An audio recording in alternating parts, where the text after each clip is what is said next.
Digugat pra-peradilan oleh dua tersangka kasus dugaan pungutan liar pengurusan surat penyegelan atau periwayatan tanah yang terjadi di Desa Sawo, melalui Pengadilan Negeri Ponorogo, Kepala Seksi Intelijen Kejaksaan Negeri Ponorogo Agung Riyadi menyatakan siap untuk mengikuti dan menghadapinya.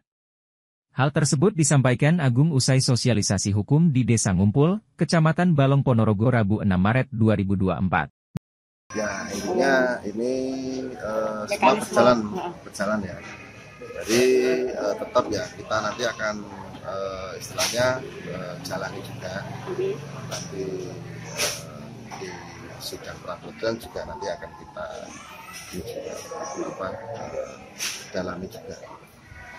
Ya kalau pra-peradilan itu memang hak dari tersangka ya untuk mengajukan di Pengadilan Negeri Ponorogo terkait apa yang istilahnya menurut mereka ini tidak sesuai prosedur.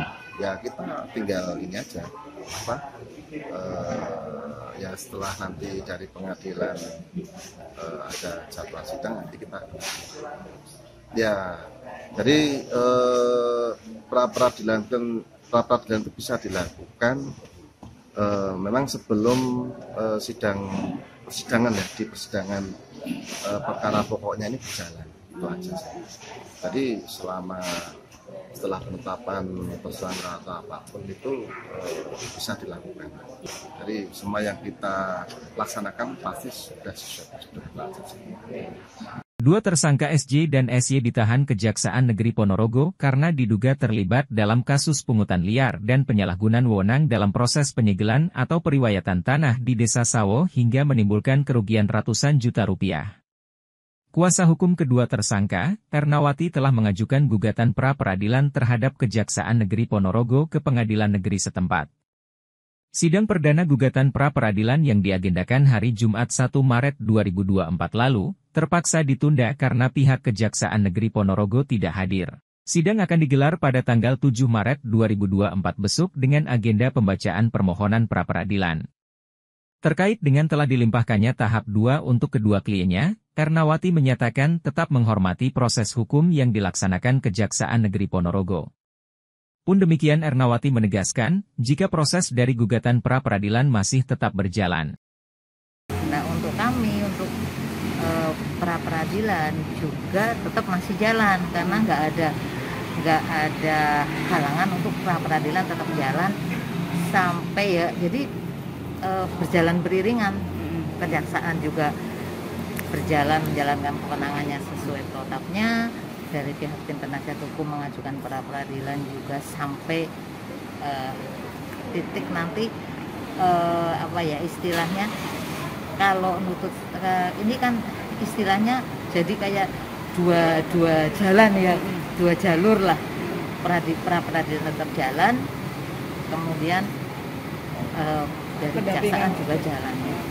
Kalau kami tetap nanti pendampingan, kalau memang bagaimana hasil pra-peradilan itu pun bagi kita tetap kita jalani apa adanya. Jadi untuk gugurnya pra-peradilan itu adalah pada saat dimulainya pemeriksaan di persidangan tipikor nantinya. Jadi bukan ini di tahap kedua kemudian gugur, enggak. Kita makanya ini tahap kedua yaitu kewenangan jaksa.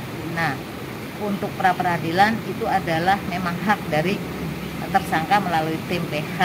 Nah, ini harus diperiksa terus sampai saatnya gugur itu adalah ketika disidangkan, dibuka sidang yang pertama kali untuk pokok perkaranya.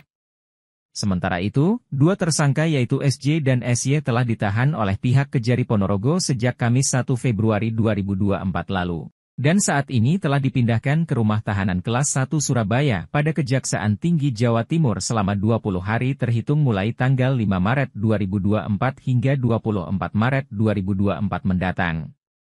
Keduanya disangkakan primair pasal 12 huruf E Undang-Undang Nomor 31 Tahun 1999 tentang pemberantasan tindak pidana korupsi sebagaimana diubah dengan Undang-Undang Nomor 20 Tahun 2001. Tentang perubahan atas Undang-Undang Nomor 31 Tahun 1999, tentang pemberantasan tindak pidana korupsi junto pasal 55 ayat 1 ke 1 KUHP. Subsidiar Pasal 11 Undang-Undang Nomor 31 Tahun 1999 tentang pemberantasan tindak pidana korupsi sebagaimana diubah dengan Undang-Undang Nomor 20 Tahun 2001 tentang perubahan atas Undang-Undang Nomor 31 Tahun 1999 tentang pemberantasan tindak pidana korupsi junto Pasal 55 Ayat 1 ke 1 KUHP.